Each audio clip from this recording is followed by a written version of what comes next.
Private travels పెంచినా ఒక ticket రేట్తో ఒక ఫ్యామిలీకి పండుగ మొత్తం ఖర్చు అయిపోతుందని వాపోతున్నారు. మామూలు రోజుల్లో 1000 రూపాయలు ఉండే టికెట్ రేట్ పండుగ సీజన్ కాబట్టి పెంచినా మహా అయితే 100-200 పెంచాలి. కానీ ఏకంగా వేలకు వేలు పెంచడం ఏంటని ఆగ్రహం వ్యక్తం చేస్తున్నారు సామాన్య ప్రజలు. ప్రైవేట్ ట్రావెల్స్ దోపిడీపై ప్రభుత్వం స్పందించి టికెట్ ధరలను తగ్గించాలని కోరుతున్నారు. మరోవైపు ప్రైవేట్ ట్రావెల్స్ బస్సుల యాజమాన్యాలకు తెలంగాణ రవాణా శాఖ మంత్రి పొన్నం ప్రభాకర్ హెచ్చరికలు జారీ చేశారు. పండుగ వేళ ప్రయాణికుల వద్ద అదనపు ఛార్జీలు వసూలు చేస్తే కఠిన చర్యలు తప్పవన్నారు. ప్రైవేట్ ట్రావెల్స్ బస్సులను సీజ్ చేస్తామని వార్నింగ్ ఇచ్చారు.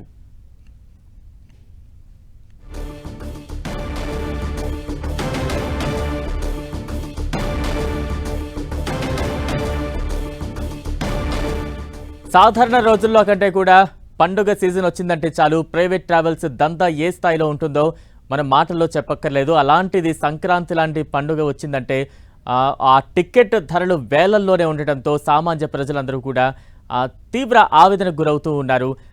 ధరలు పెంచితే ఎంతో కొంత పెంచాలి, కానీ వేలకు వేలు ఒక్కొక్క టికెట్ మీద పెంచితే మేము పండుగే చేసుకోవాలా, సొంత ఊర్లకు వెళ్లాలా వద్దా అంటూ కూడా ఒక రకమైనటువంటి ఆవేదన వ్యక్తం చేస్తున్నారు. ఖచ్చితంగా ఇలాంటి వాటి మీద ప్రభుత్వం ప్రత్యేక దృష్టి సారించాలి, ముందు నుంచి కూడా ఇటువంటి వాటిని అరికట్టాలి అంటూ కూడా చెప్తూ ఉన్నారు.